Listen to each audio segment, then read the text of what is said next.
Hi everyone, I'm Peter Askim and I'm the Artistic Director of the next Festival of Emerging Artists. And it's great to have you here for our first day of our 2021 season. Uh, Over the next 4 weeks, we're going to be bringing great artists and thinkers, doing workshops and masterclasses and discussions, all for you, all for free. Um, since the pandemic hit, we have been doing exactly these kind of things, workshops with great artists to keep you all inspired and informed and thinking and ready for the next chapter. So tonight I'm really excited to welcome Seth Parker Woods, who's our 2021 guest artist in residence. He's an amazing cellist, but more than just that, he's an incredible artist of all kinds. So I've been a fan of his for a long time, and when we were thinking about the 2021 festival, I wanted to bring in somebody who really was the complete artist, who really thought about visuals and interdisciplinary collaboration in addition to being like a great contemporary musician and a great collaborator with composers. So this is one of the things that we're trying to promote is complete artistry and being involved in all aspects of art making and bringing a vision to life. So we're really happy that you're here. As I mentioned, we've been doing this since March of 2020. The festival itself began in 2013 as an in-person festival, and we will be back in person next year. But until then, I hope you can join us on Tuesdays and Thursdays for the next 4 weeks for these free events. If you're able to help with a contribution, we've made tuition completely free for our fellows and making these events free and available to you. If you have to miss any of these events, we'll get them up on our YouTube channel eventually. And please sign up for our mailing list, and we'd love to have you a part of the next festival family. So without further ado, I'd love to introduce Seth and have him talk about his work. Seth, it's great to have you. Thank you. Thank you for having me be here. And thank you for Thank you being for here. being. Thank you. Thank you for being, Seth. Hello, everyone. It's such a pleasure to be here. So many faces I've seen from social media as well. So great to have you all here and connected across platforms and mediums.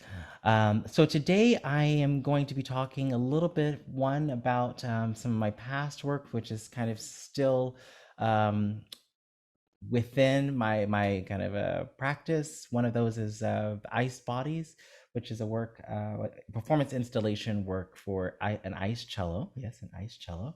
uh, and electronics. And the other side of it is kind of my most recent work, which really focuses on looking at narratives of migration, immigration, and most importantly, kind of the human condition. That's seen through the lenses or inspired by the poetry and writings of Dudley Randall, Amiri Baraka, and the migration series of the late and great Jacob Lawrence and Barbara Earl Thomas. So what I'm going to do first, well, I'll talk a little bit about ice bodies and what it is for those of you that are very unfamiliar with it. In 2016, I came back to the States after about 8 years living in Europe, living and working and studying and in some parts of it as well. And was kind of with that, all of that lived experience and seeing the world from the inside and the outside, especially my own home country here in the US, and seeing kind of new sides and ways in which I was able to experience it, both the joys and some of the darker sides of things that were happening here. That, of course, in many ways included stigmas around mental illness, around corruption and police systems, police brutality, um, and also focusing specifically even within mental illness directly with schizophrenia and dementia. And so these are themes and topics that affect everyone or affect every family in some situations. And it once started out as a torch piece in many ways, as a way of kind of calling to action, a way for me to kind of respond to the situation. And I remember I landed in Chicago, so that was kind of my first home. It's been my home now for a while now. But I remember being on a phone call with my mother and kind of talking, I need to say something, I need to do something, I need to respond in some type of way. And how do I do that? I wasn't sure. Right around this time, Northwestern University's Block Museum, Big Contemporary Arts Museum, was slated to begin putting on the first large-scale retrospective of the late Charlotte Moorman. For those that don't know Charlotte Moorman, she was a major catalyst and kind of muse of Namjoon Paik, a very influential kind of godfather of experimental TV and video, as well as the founder of the New York Avant-Garde Arts Festival. Oh, I should also say, if you have questions as we go through, feel free to put them in the chat. I'll try to stream them into the conversation, or in the Q&A, we can address them, or put them in the question box. I think that you're able to do that. Through that research and seeing, I guess, the curators getting ready for that exhibition, it became very clear that I'd already kind of known about a little bit of who she was via this one photograph, but not necessarily a lot about her. And so I started kind of digging through these archives, meeting people that knew her, that were kind of in some ways connected to her. And that work, which is called Ice Music for London from 1972, which was co-created by her and the conceptual artist Jim McWilliams, kind of laid kind of the bedrock of what I would start to do, which would then very much so inform Iced Bodies. And so in 2017, we premiered the work.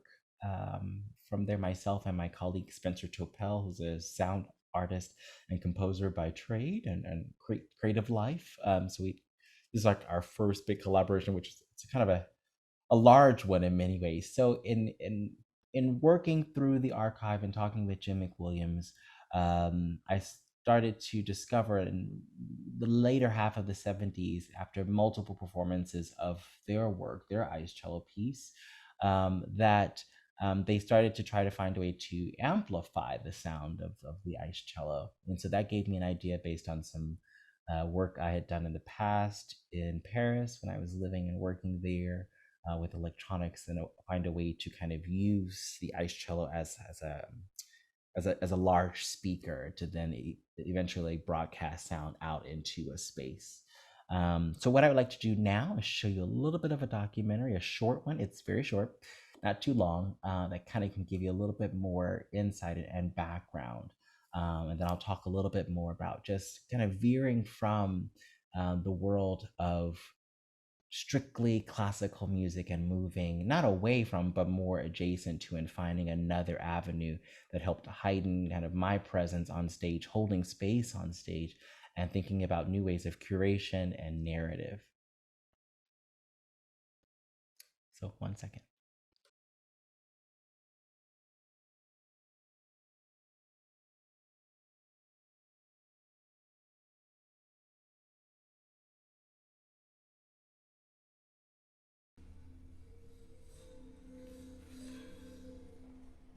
I came across this image and I was like, who is this lady? And this is very interesting, and maybe I should try to do this.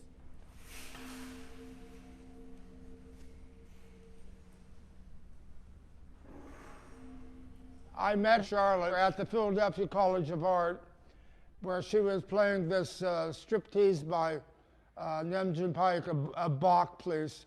She'd take off a piece of clothing after so many pieces of music.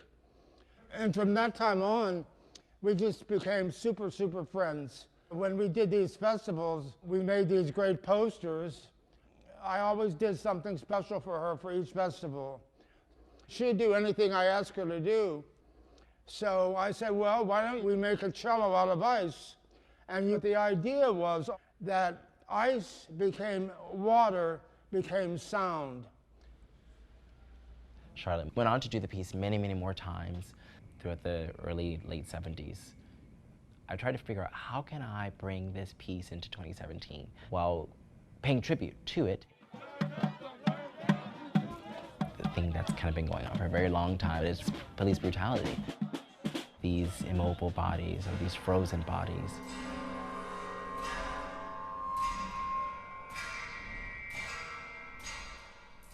There is the lack of diagnosis of mental illness, specifically schizophrenia. We just write people, I think, off but we never really get to the bottom of really what's really going on, what's happening with them, where the care is for them. So for me, creating the sound installation speaks to those voices that have been trapped and finding ways to unearth those voices. When Seth started proposing what his concept was, which was a black ice cello that had embedded speaker in it and piezos, and that he was interested in tying that to his social perspectives, it became a very compelling and interesting piece to work on. You were not only producing kind of an ephemeral art object, but it was one that it was ephemeral both in the visual sense and also the sonic sense.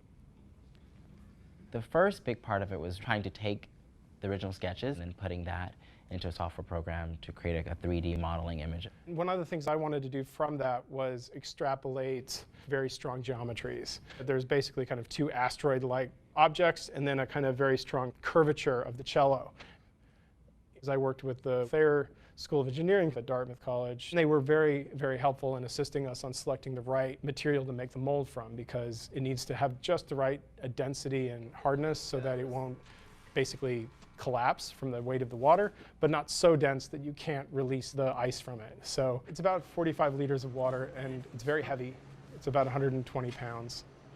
We also had to work out how to dye the ice, which was kind of tricky because if you use like regular food coloring, it'll separate in the water when it's frozen because the ice molecules push out the dyes. Cake icing coloring turned out to be the perfect material because it was non-toxic and it was able to hold itself together. Started working more with transducers and finding ways to then embed microphones within instruments, creating like a meta membrane to then broadcast sound through or create feedback loops. We embedded 3 hydrophones and a water transducer. We spent some time touching different parts of the ice, and we found that ice is so dense that the hydrophone only reacts very locally in terms of touch. The sound speaker is similar. When it's really deeply embedded in ice, it's hardly audible. But as it becomes released, it becomes much louder. We are diffusing the sound via glass sheets, so it forms sound sculptures.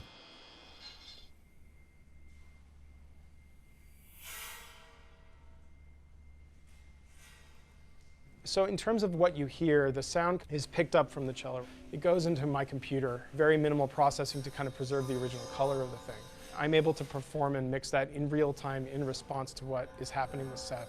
We end up creating this kind of sound environment that is meant to be wedded or mixed with visual experience.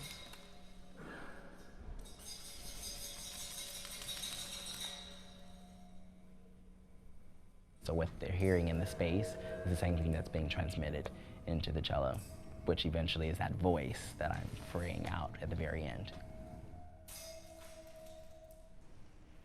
It builds from pretty much where I'm just rubbing the cello. You really just hear just the natural sounds of interaction, just contact with the instrument by itself without any tools or anything.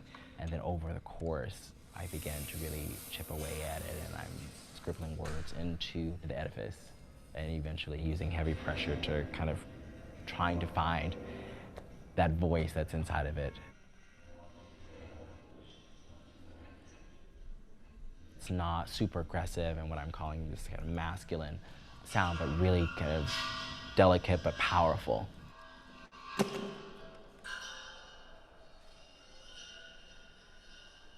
And when he originally wrote this, it was about this purity of sound, the purity of the body on display, the instrument on display.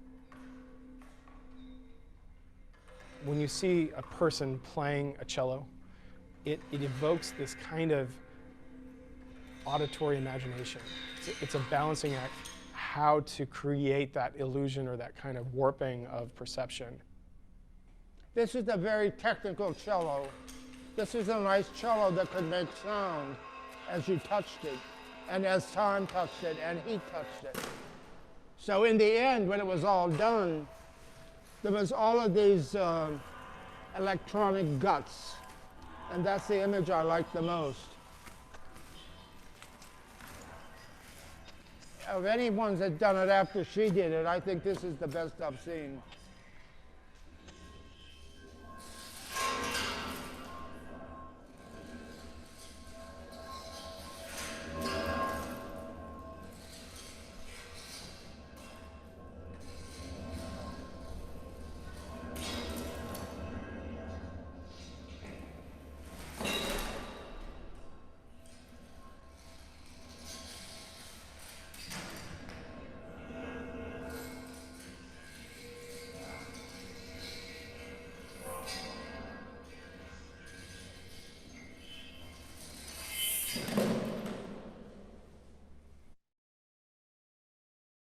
um, so where do we go from here? So I want to kind of, this gives you kind of an idea of the work, but I want to kind of go a little bit more in depth so you can see a little bit more kind of the behind the scenes in the work. So since 2017, the work has gone on to be performed at many other museums, galleries, huge festivals in Europe.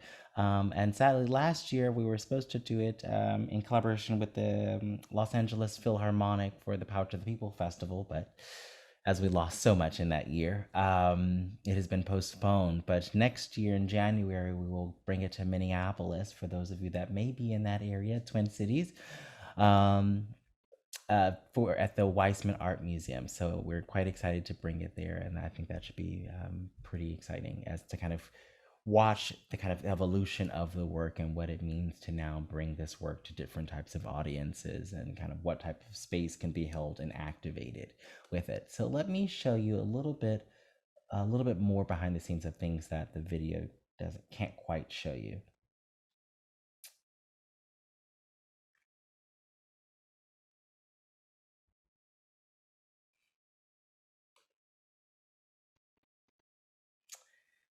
Okay. So, as in the documentary we talked about, it was the ISIS Festival in 1972, which originally was started by Anea Lockwood, who is still a famed composer and performer, that she was co-running this festival and invited a wide variety of artists and creators, conceptual artists there to create work. And it happened for quite a few years, that festival. And it was there in the first year. And this work kind of came by accident originally. Charlotte, pictured here, performing the actual first ice cello piece, Ice Music for London, as it originally was titled. So every city they did it in, it always had a tribute or dedication to that city or space. So you can kind of see the very first cello doesn't very much so look like a cello at all. So the interesting story around this is that Anea Lockwood, the organizer, received a telegram from Jim McWilliams that she was scheduled to do another piece that involved all these tiny cellos. Tiny little TVs kind of made to be shaped like a cello from not the artist Namjoon Pike. Some of them broke in the rehearsals, so they weren't able to repair them. So Charlotte wrote to Jim and for Jim to find a way to come up with something for her to do. And so it was in that he said to find find a cello bag that she could freeze and make an ice cello and play it for an indeterminately long period of time. So Anea finds an ice creamery across the street from the Roundhouse, which still exists now in London, and took Charlotte's kind of like gig bag, soft case gig bag, and filled it with ice cubes and water, and then they froze it at the creamery. And so that is why it very much so looks like little a bunch of ice cubes that kind of have molded in very interesting ways. And then of course many years later, they officially started having ice sculptors actually make the cellos, and each of them always had a very kind of cartoonish or caricature like visual element to them. So some of them didn't really necessarily always look like that. In 1999, the cellist then of the Kronos Quartet, Joan Jean Renaud, who was with him for about 25 years, her first project after leaving the quartet in 99 was to do ice music. And so she, in that case, actually had an ice sculptor sculpted directly after her déconné cello. So that thus began kind of this very specified way of doing it. So in many ways, Spencer and I wanted to kind of use the past, the very far past, and then the very a past not so far from that, or more closely to the present, and try to create a hybrid of that, and not necessarily modeling my cello after the one we would come up with, but something in between that still kind of gave a sense and ode to those interesting kind of shapes, jagged shapes and edges from the ice cubes, but also something more refined that allowed you to get a better silhouette and idea of the cello. So we came up with this hybrid here. So then it's, how do you build an ice cello in a way? A reminder, we both went to school for music and not for installation design or or any of these things. So we thought about, like just kind of two-part molds, and thanks to YouTube, we were able to figure a few things out. And then in connection, at the time, we were both teaching at Dartmouth College in New Hampshire in Hanover. And so they have this amazing engineering school, the Thayer School of Engineering, and within that they have a specialized area for plastics and looking at kind of like modular designs. And so there they kind of helped us start building out a kind of very modular design for all the different versions of the cello, just to get an idea of form, how it would graft with water to ice, with using coloring, non-coloring. So this is actually the very first one, which actually fits. It could fit in the palm of your hand. So that is kind of essentially what it looks like there. And then as we there you go, Spencer's hand in the very first ice cello, just to get an idea and to understand how the neck would work. Could we break it down further? Would it sustain through the freezing processes later on? And so then we talked about the cake ice coloring, which was actually genius. So we used about 3 or 4 of these little tubes that could create a very kind of dense coloring that's kind of almost close to obsidian. And the idea to color it originally came in 1973 when Jem started asking them to add specific types of dyes to her instruments, and then she would match the coloring of that with a flowered lei that she would wear in each performance, or wear them in her hair. So that kind of gave us the idea earlier on, during the conceptual period. I think more people are coming on in here. So then, can I get past this?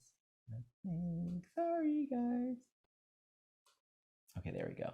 So then we kind of pushed it up to the point where we were able to kind of move it into almost a small cello or a big violin. So on a CNC machine here. And so these are kind of the 2 parts here, kind of looking at it to see exactly what it would look like. We'll see on the top half of it, you see this little fin that kind of comes out of it. This is very much so in ode to what would be technically a bridge or bridge and strings. Obviously not a direct kind of one-to-one realization, but it served as a visual, but others on top of that, we would add these microphones that we would embed inside of the actual ice and put them up against this to allow it to kind of conduct sound. And I can use different materials and tools, similar to ones that Charlotte used outside of our ice carving tools.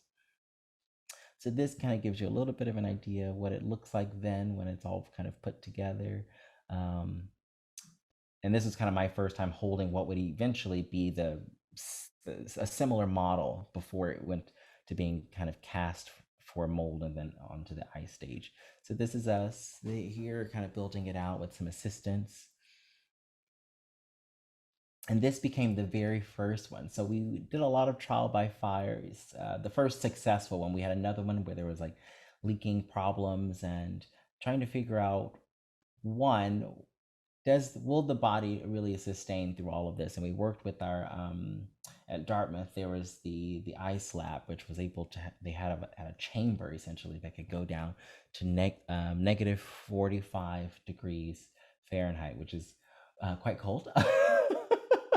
So it was quite interesting to kind of work within these kind of elements and see it all change over time, or see the trial by fires as earlier versions of this exploded.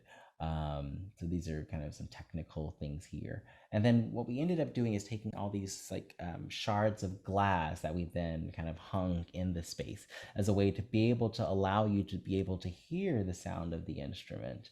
And what you see on here is, of course, the kind of recycled glass here, but also what we call transducers. So if you've been looked inside of any of your speakers or at home or in theaters, if you took the main panel off of it, it's what we call a sound exciter. So if you put it against any surface, it's able to conduce that and allow you to kind of hear what's actually playing through it. So you can play anything through it. So these worked really well, and they were able to kind of capture that kind of very glassy, shimmery sound of the ice, but also conduct or be able to broadcast actual speech and sound, which would come in a little bit later as we think about voice hearers and we think about mental illness, we think about the combating of that and being able to deal with that, or the lack of not being able to altogether. So as a commentary on that. So this kind of a close-up of other versions of the transducers here. And thinking about sound, thinking about how we wrap sound, how we can use these tools as a way, in the same way as performing, how I'm able to control it at the most minute level, instead of just like a major just kind of blasting or broadcast, but making it something that could be so particular in its growth and evolution over the course of a performance, as one way being aware of ear fatigue, and one way not being able to hear, not always having the audience hear the same exact thing over time. So that led us to then trying to find a way to create a score for this, as more so like a timeline. And so here you kind of see this, our kind of our early version of our durational score that we work off from. So most of the actual performance, and each time we do it, is very much so improvised within this kind of structure or states, in the same way that we have these crescendos, decrescendos, we have these apexes, and kind of the fall down from those things. Different types of tools or techniques are employed in different points and times based on the time increment. Sometimes I borrow from certain material that may come earlier, and I have now kind of cues and signals for Spencer to kind of employ in the performance, since I will never directly speak to him once we're actually out into the space. So trying to find something that that's both visual and that kind of allows him to understand exactly roughly what I need or what I think how the sound should kind of mutate based on what I'm doing, how I'm playing the actual cello, either upright in a traditional style or kind of this tabletop, as you probably saw a little bit in the video. So this was quite interesting to be able to kind of sculpt this out using what we call these kind of plexiglass rods that kind of give you the imagery of a cello in this way. And so what I found myself early on doing is like, oh, I'm going to play it, as a cellist, I'm going to play it like a cello so everyone will know, and it's going to read as that. But does it necessarily always have to do that? Can I flip it on its head in a way, or the sound in which I do play, or the materials that we choose are able to read as a very different type of sound to almost transport us to a different place? So almost a parsing or segmentation or breaking apart of its geography, of its history, of the instrument, but also of the body that is there, one as the cello, myself also as a corpus, and kind of subverting both of those different types of imagery. Here in two different parts in the work, you hear two different texts. Around this time of 2016 and definitely 2017, as we were leading up to that summer for performance, I went into a studio to record. Well, I found these poems via social media, actually. At the time, Nair Wahid, the poet, was publishing every day one of the poems from her book Salt, or another book around the same time that had come out. And I would never see a face for her. Like, her entire Instagram feed was only a poem. And so I finally bought the book Salt, and found these two that I thought worked so beautifully well, and that I could manipulate in time based on the kind of the phonetic makeup of each word or sentences or phonemes, and how we could break that apart through electronics, so the text can almost start to sound like ice or broken glass or broken ice over time, or chipped ice, and then eventually it would morph into the actual human voice. But that doesn't come until much later, and it almost feels as if it's like you're imagining it's almost like a phantom voice, so eventually it's full blown and it's right there in front of you. And then also text that could be repeated multiple times till it kind of seeped its way into the psyche, both of myself and how that drives me as a narrative in the performance, but also for the audiences that are there in that space with me or with us. And so this is kind of a visual from the very first performance. Then we have a few more. This is from Huddersfield about 2 years ago, which in Huddersfield is in the north of England, near Manchester, for those of you that don't know. So this is kind of a beautiful moment where actually the neck of the cello is taken off with one of my tools.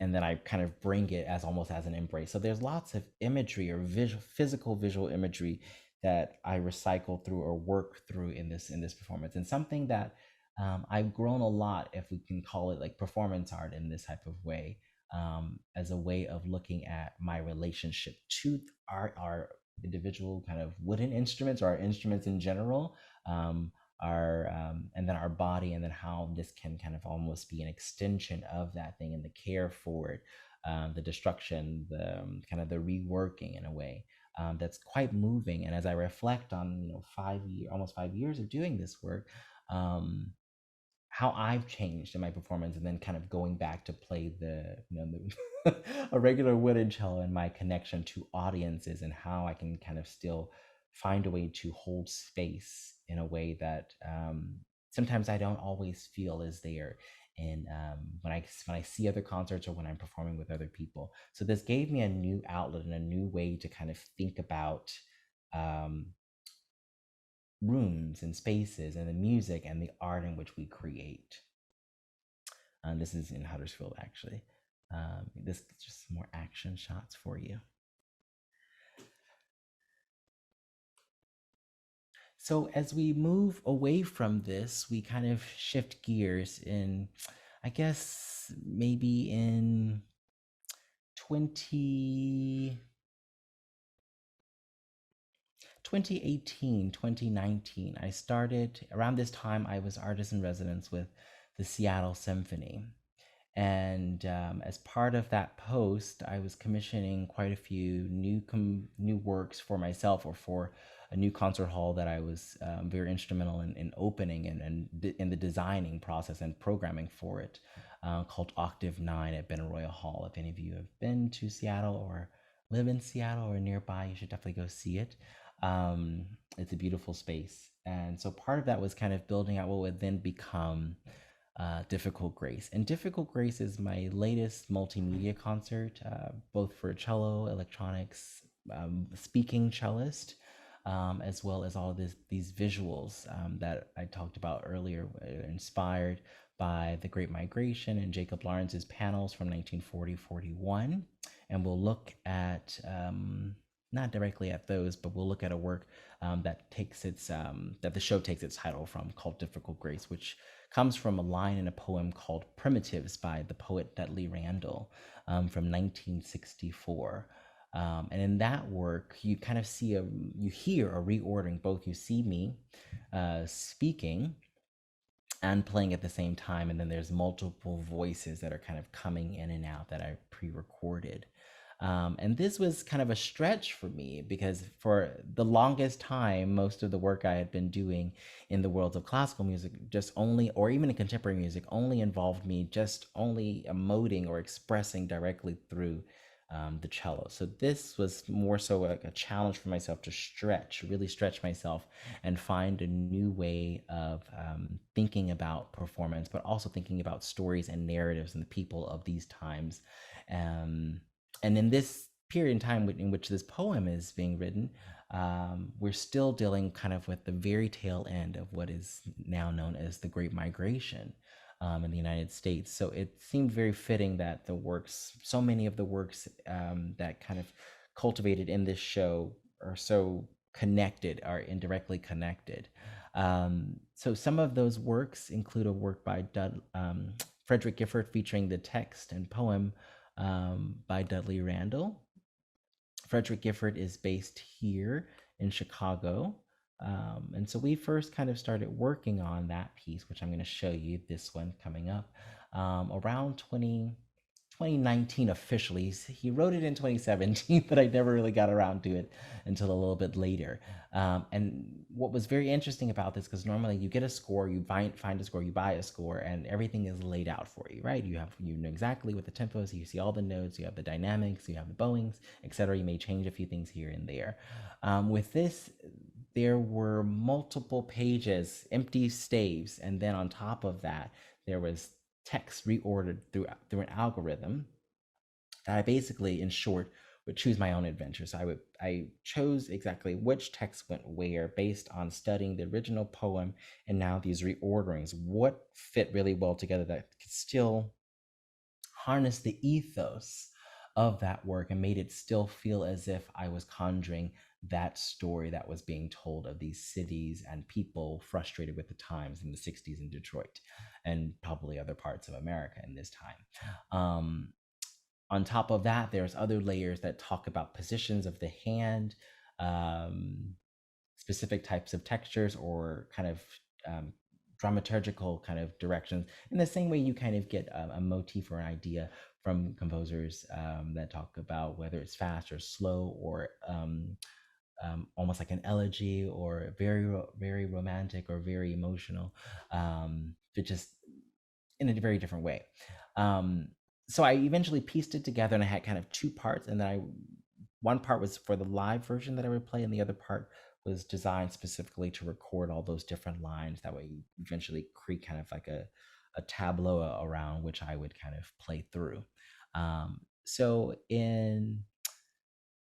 I guess this kind of came about earlier last year. I was approached by the University of Chicago, where I'm on faculty. Our presenting kind of performing arts center, U Chicago Presents, approached me about creating kind of these, the virtual concerts, virtual films, but I really wanted to create a film of different parts of my show as a way to kind of reimagine how it could be a mediated version of storytelling and performance, in a way to kind of bring audiences and bring musicians in a way of seeing performance as an acting cellist, as a storyteller, in a way that sometimes you can't always grasp when you're in the concert hall, and moving beyond the kind of a regular model of being a musician. But what is it to be a storyteller, truly be a storyteller in many different ways, and kind of have an interesting type of feast for the eyes and the ears. So I came up with this with the same actual creative and film team that worked with me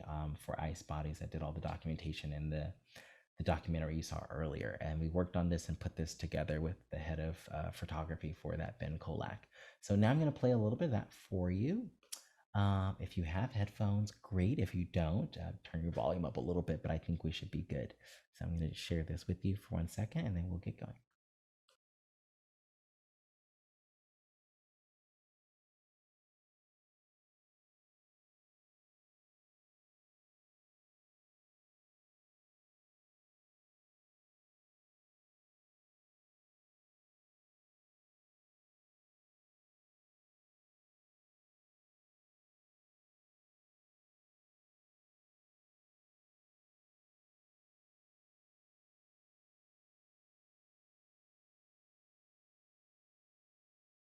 Fears and guilt, conquering a little rubble. Bump, as if by them, the middle, the poems of old.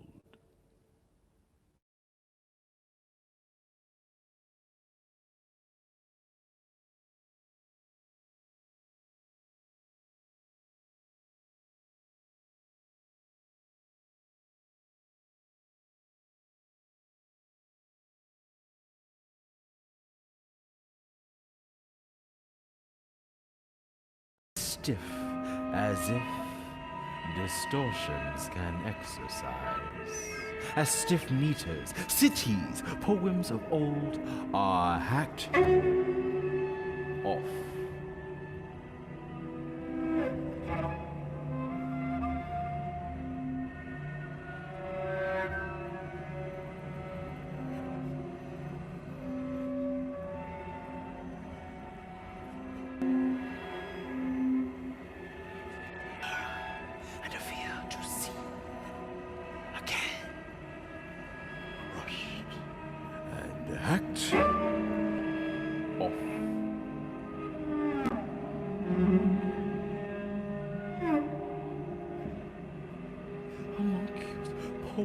Little cities, the horror, these distortions, powder, H, a little iron, distorted bodies, poems.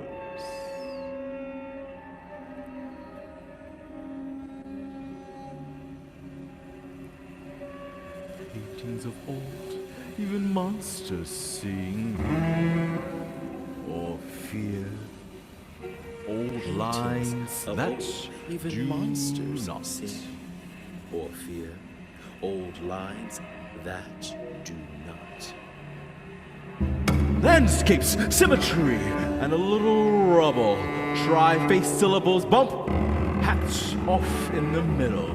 Faceless landscapes. Little cities, the horror, these distortions, powder, hate, and a little wine, distorted bodies, poems.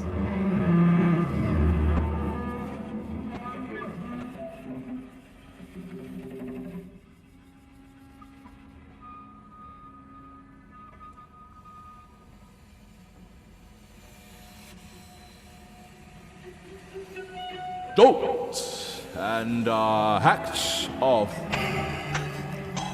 Drag like dogs, or even bodies flat in iron. Drag like distortions, turning cities to powder.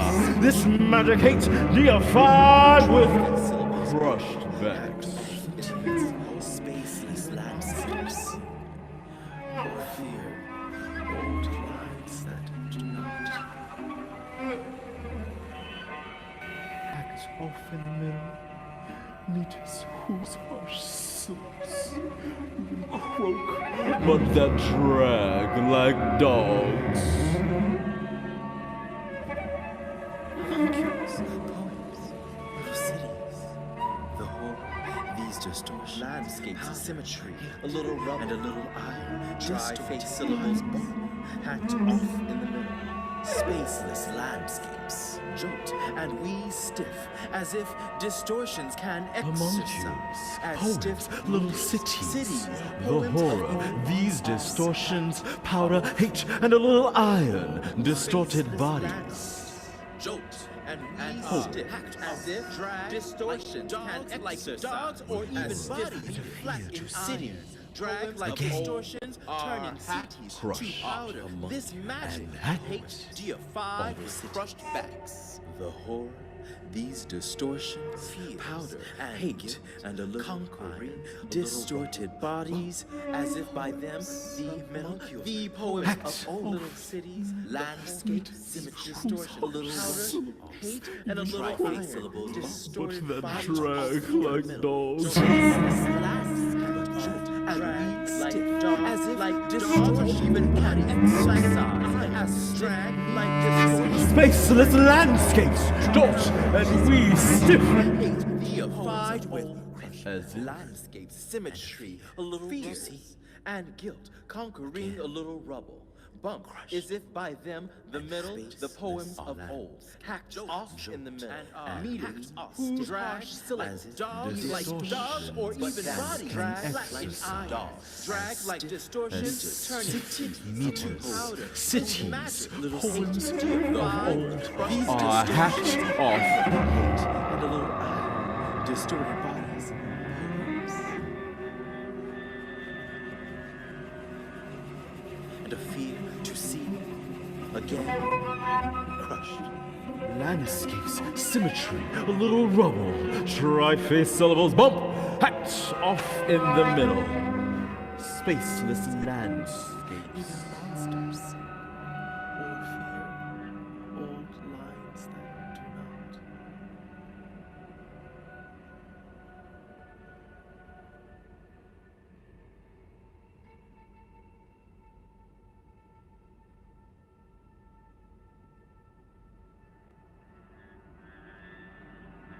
Bodies against bodies and crushed backs. Stern, difficult grace.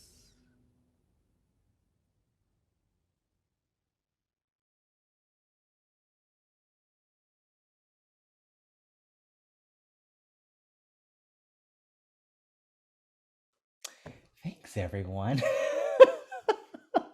It's quite funny that because my normal voice is up here and then you get that. So that was quite interesting to kind of start to explore what it is to use the voice, of course, in a way that I was not trained directly as a vocalist or even an actor. So really trying to think about, how would I say these things? How can I manipulate the voice just as the cello or in the reverse?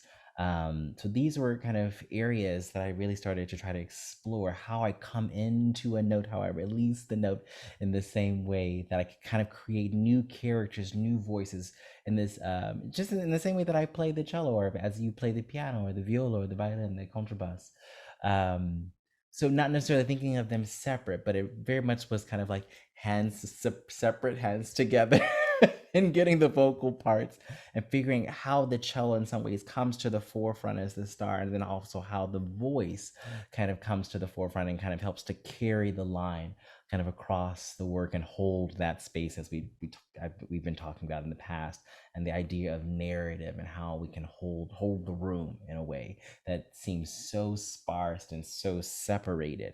And in many ways, that's also the kind of the link here is the translation of text, translation of story, of narrative over time.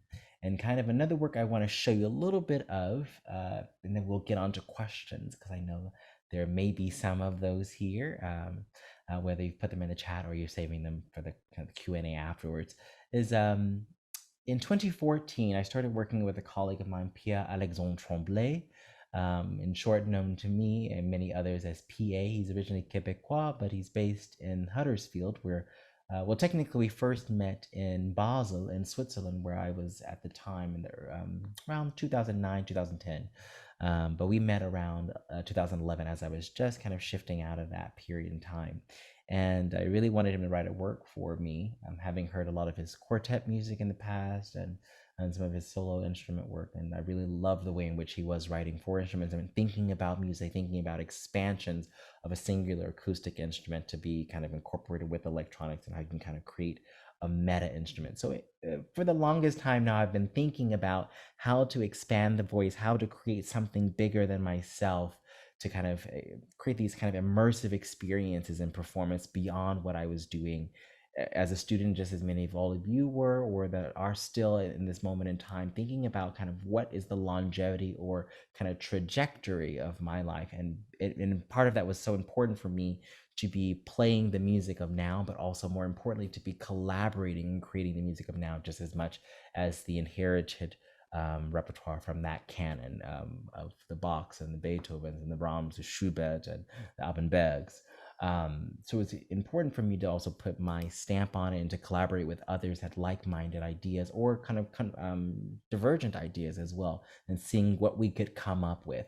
So we premiered a new work called A Single Word Is Not Enough 3 in Variant, which is very much so a translation and kind of a new kind of trajectory for a work originally of his called A Single Word Is Not Enough, the first one, which was just an electronic work. So in this same way, he's now translating and working with me to translate one specific types of language, musical language, from the original electronic work, but also studying me and my improvisations that I worked with him in Berlin on, and kind of coupling those together. So in many ways, it's both it's a translation of the electronic work, but also a translation of myself that's deeply embedded inside of this work.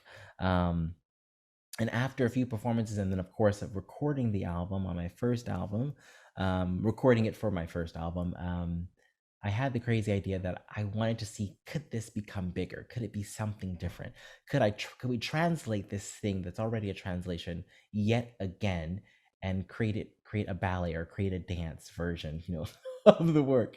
So I approached my longtime friend, childhood friend actually, Roderick George, the choreographer and dancer, and he agreed to take this on, something very different for him, that in some parts are very abstract and other parts are very beat oriented and exciting.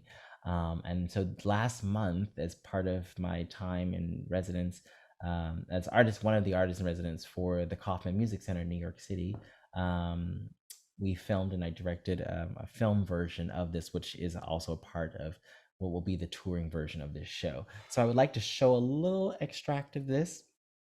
And then you can, of course, I'll put a link where you can actually find the entire film version of this online on Vimeo for those of you that would like to go and watch the entire thing. So here is a translation yet again of the original work, which I do play. You see me playing live with him and kind of our interactions together, and the translation of certain physicalized material from the cello now to the dancing body. So the body yet again on display and moving in time and in space.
jump just a little bit to give you a little idea of the ending, and then I'll also post the link. You can all go watch it later. Just maybe about here. There we go.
Okay, so that brings me to the ending of the presentation side of things. So it's been an interesting and exciting journey, if nothing, if nothing else, and really rethinking the ways in which I kind of started out studying music and my relationship to the instrument, my relationship to expression, to storytelling, using my voice in many ways, or playing cellos made of ice in its cold and itself its cold body, and transforming the way that I can kind of show a new generation of what is possible, just one lens of that, and encouraging you all to kind of keep going and finding your way through the world too.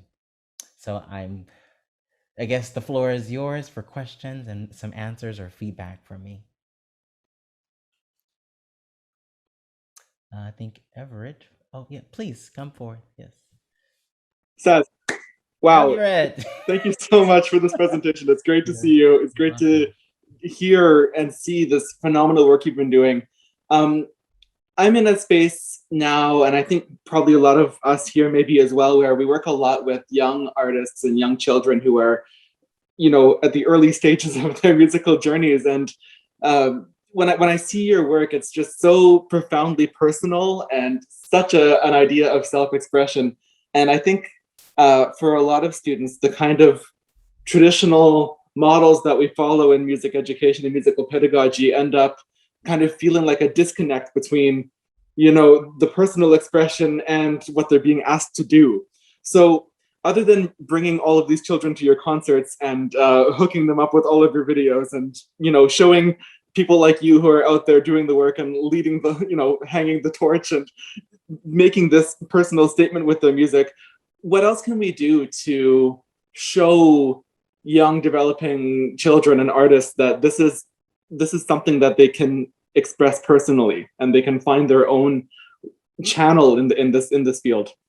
I mean, I think one of the first things is helping them find their own voice, even in the inherited, as I like to call it, the inherited canon, the old canon, like what we like to call the standard rep, but also that of new. There's so many composers now that are writing, new works for young audiences, for young kids, exposing them to that, getting them to learn some of these solo pieces for piano or for violin or cello, and methods and etudes that are being written, and finding kind of ways for them to, like, what are they thinking about? A lot of my students, I'm always asking, like, what is your plan? What is your outline in the work? How do you see yourself in this? What story are you trying to tell here and now, in this year and in this room or on that stage, so that it's very clear for you, your connection to the work, and not necessarily trying to staunchly recreate some old performance from 1642, because that does not exist. And even in that time, that music was new and radical for its time. So where do you see yourself in then trying to be able to disseminate to them, to keep their imaginations wide and open, and to get to start to collaborate with their colleagues and their peers, or playing directly with your students and thinking of kind of narratives and storylines that can kind of come out of that. That is a great way to really start. And that was kind of something that happened to me early on. One of my early teachers was Andrei Milanov, the late Andrei Milanov, who sadly just passed away last year.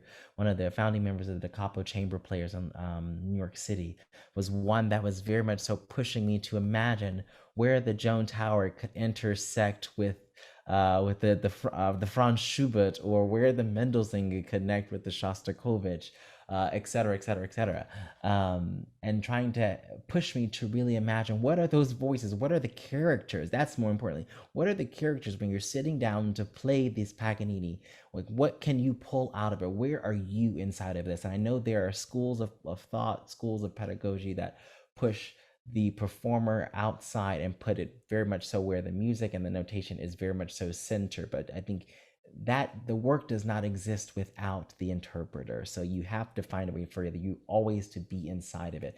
It may be radical for some that I'm saying this, but I think you will touch more audiences and bring them into the story and the narrative and the arc when you put yourself inside of it and tell part of you as well. Thanks so much. I'll let someone pick your brain. Thank you. Other questions that you're dying to ask, or queries? Why do it? Why stay? Why not do it? Why do it? Why not stay within the realm of only classical music? Or thoughts on collaboration, thoughts on approaching and working with composers, young composers, old composers. Oh, here we go, Sam. What brought you performance art? How did you decide to break away from more traditional ways of music making? The other side. Yeah, well, here's my story. I came to the Juilliard School as a kind of a pre-college student at 16 years old. And that's where I first met Andre. So I was playing, I think my first pieces was Très Lent by Joan Tower, a solo cello piece on top of the Brahms E minor cello sonata, and I think I was doing the Lalo cello concerto at the same time.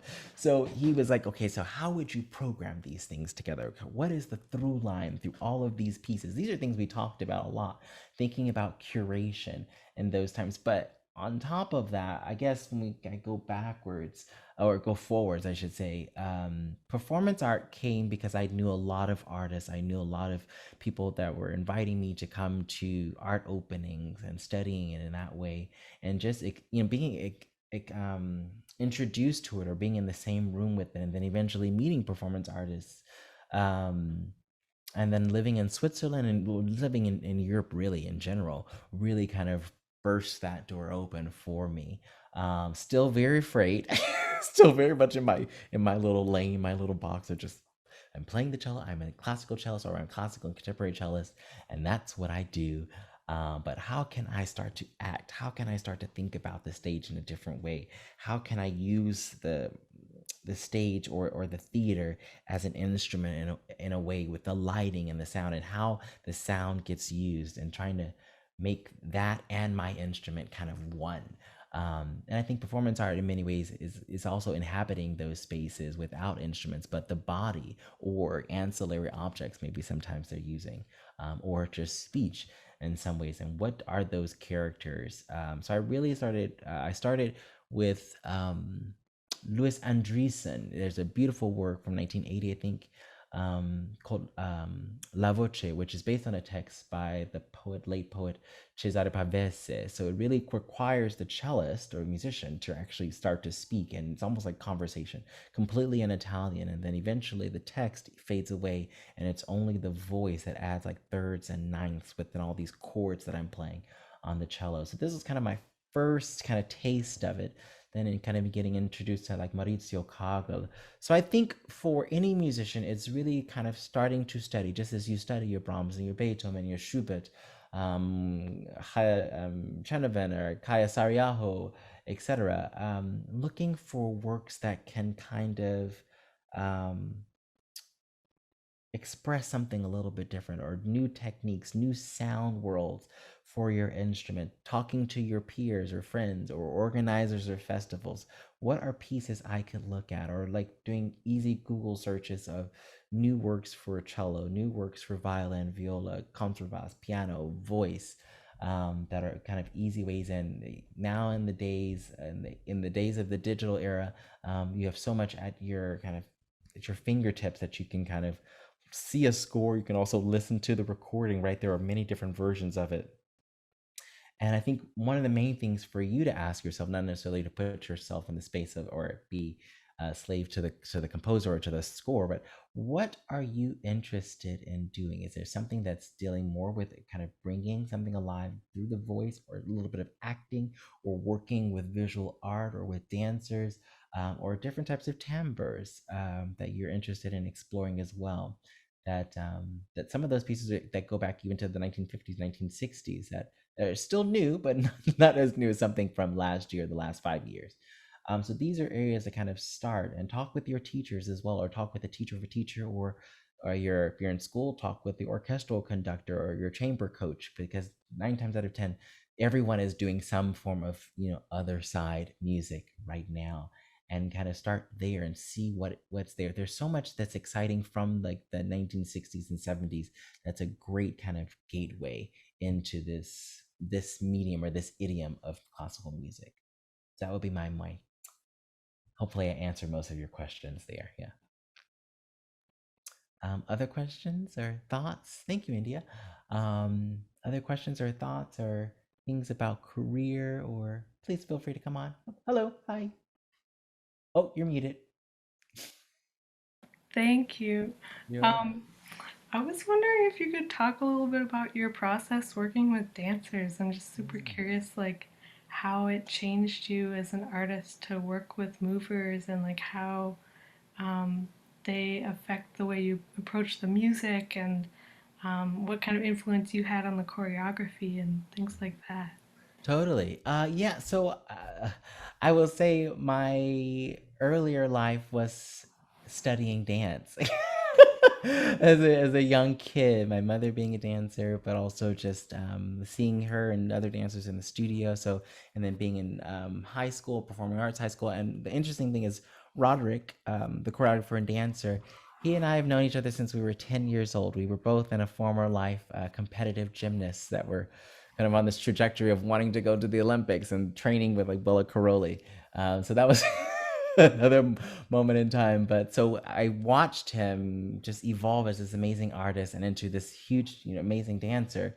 And we ended up at the same performing arts high school in Houston, and then I went to New York, and then eventually he was in New York dancing with Cedar Lake Dance Company, and then later in life, many years later, he ended up in Basel in Switzerland as a dancer, principal dancer in the Basel Ballet, and then in Berlin, and many other places, and somehow finding our way both back to the States many years later, and kind of seeing where we are as artists and as people in this moment in time, and that this would be finally a time, not necessarily the right time. We wanted to do it years before, but a time now to collaborate. So years before, I'd been kind of working with dancers for a long time, and quite a few different scores. Especially there's a large period in time in 2008, 2009, where I was working a lot in Berlin with the Berlin Staatsballet at the Komische Oper, which was absolutely amazing, and getting a chance to work with a brand new score and watching them interpret the gestures and the lines and what it is, what does gesture actually mean for the dancer,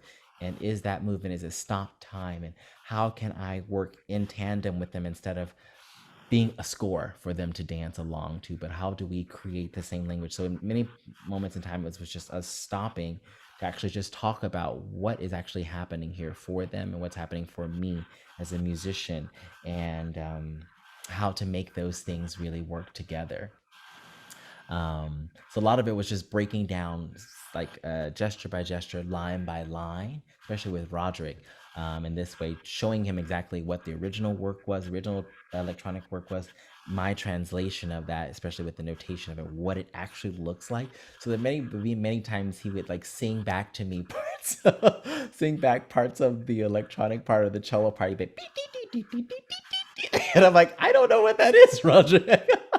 So I would play many things, so to the point we really started to understand each other, because our languages are different, but in some ways they are exactly the same. We were talking about it, but sometimes just the vocabulary for it is a little bit different. But thinking about form, thinking about gesture, thinking about dramaturgy, how you hold a line, how you enter into a phrase, how you exit the phrase, or morph it into something different. So sometimes a lot of that is very core to the idea of just expression in general, and just holding space to realize that we both have a strong mastery of our craft, and how do we bring it together in a way, and being able to listen, I think, has been the thing, and that has evolved for me and for him over time. Yeah. Thank I hope that you. answered it. Oh Or I yeah, gave you a I little bit of. feel like it could probably go on a long time. Oh yeah. Thank you. You're welcome. Other questions, maybe? If not, it's okay if there's no questions. Um, Go ahead. I think everybody's just blown away. I don't know if you were watching the chat, but it was just like blowing up.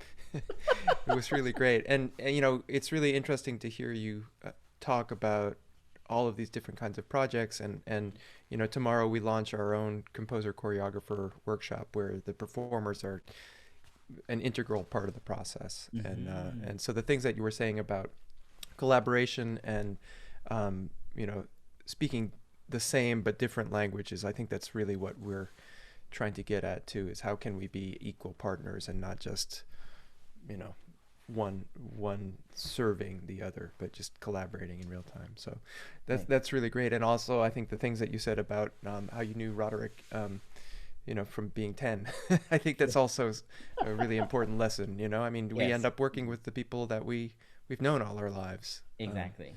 And by the way, I saw him in Cedar Lake. Okay. And it was amazing. Amazing. What a company, and he was incredible. Sadly no longer existing, but they created some really powerful work during their tenure. Definitely. Do we have any other questions for Seth?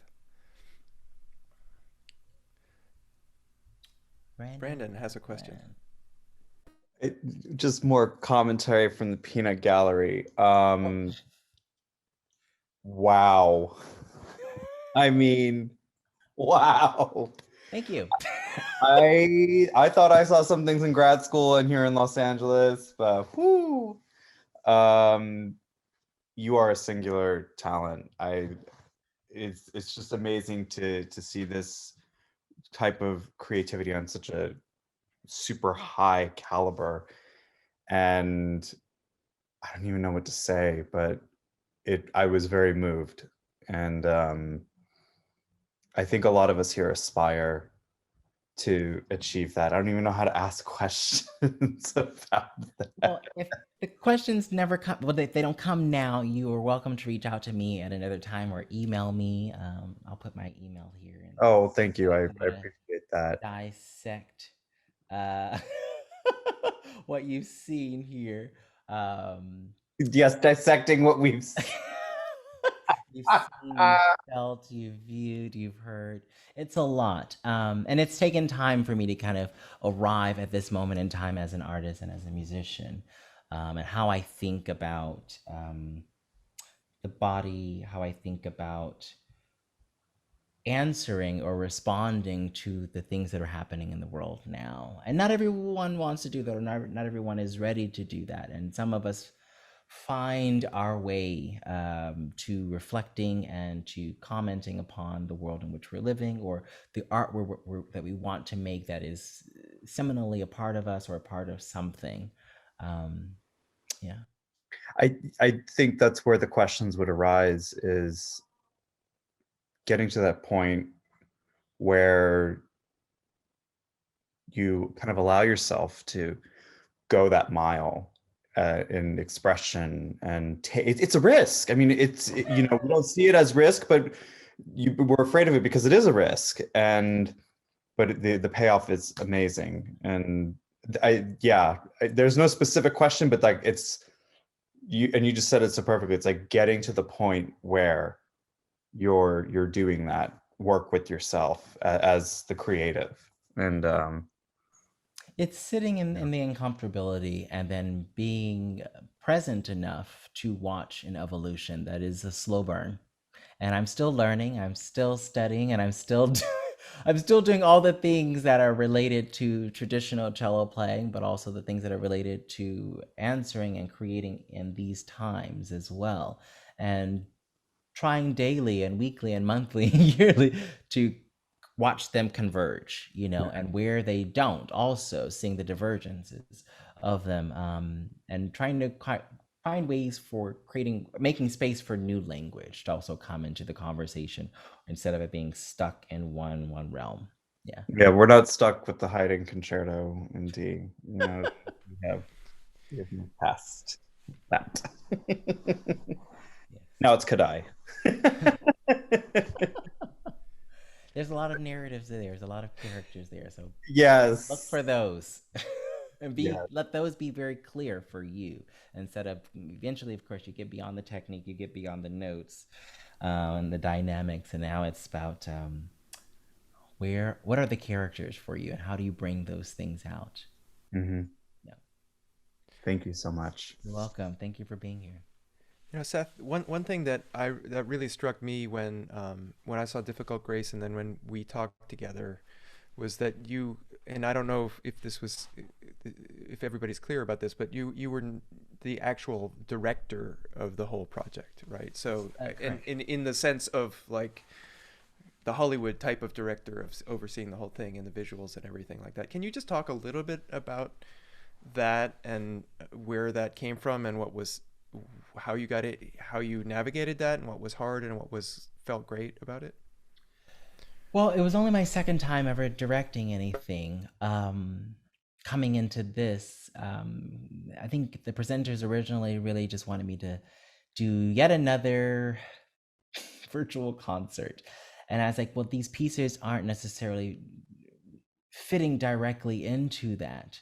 And it's important for me to tell these stories of these very kind of, I guess, important topics. And I'd lived in this music for so long already. And so in a way, I already had a sort of kind of visual of what I wanted to do. But how can I get inside the strings? How can I make you almost feel the hair to the string, to see the sound come out of the F holes, but also faces, my face embodying another character, especially in the work Difficult Grace, let alone all the, as some people call it, the stage voices, and just developing those characters and how do I bring those things out in the work. So a lot of it for me was kind of doing storyboarding, and I have lots of friends that are directors in that way, but also in the way that I storyboard in the same way as being a curator, what type of experience I want one to take in and to kind of come into and leave with.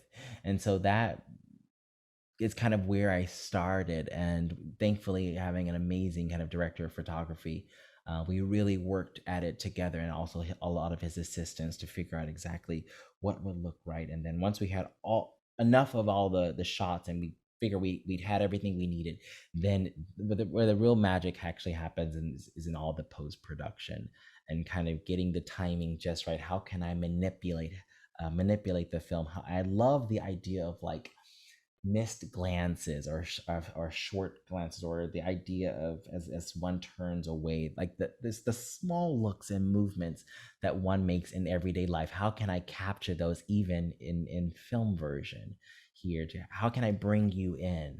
And then getting the sound to feel as if you're still in the concert hall. Sometimes I always say to listen to these chapters of the work, these videos with headphones, so you really feel like you're inside my voice in that way, or you're listening to it as if you were situated right here under my ear, or if I was playing the music from right there. So you're kind of very much so inside of it, and to make it feel almost cinematic. There's other works that I gave you a link here for Difficult Grace, so you can see a few of the videos that are part of the actual show, but kind of this immersive mediated version of them. There's another one called Winter Tendrils, which is written back in 2014, 2015, revised, and now with a film by the filmmaker in London, Zoe McLean, which was shot in the north of Norway during a huge winter storm with all these drone footage. And so it's absolutely amazing. I think we did a great job in putting it together and being able to capture that narrative, that also that idea of running long distances and that runner's euphoria, or that cyclist euphoria, or pushing through barriers from where it becomes so hard that it becomes so easy and you just can't stop. In the same way that we kind of also can call entrainment. So how can I bring you in a way that you were really going that journey with me, and as if you're kind of engulfed, and the visual kind of takes you in just as much as the sound does, and that sometimes that's stopping the camera as her way of freeze framing, or that's what we call kind of an image dissolve, taking one image and blurring it into the other one.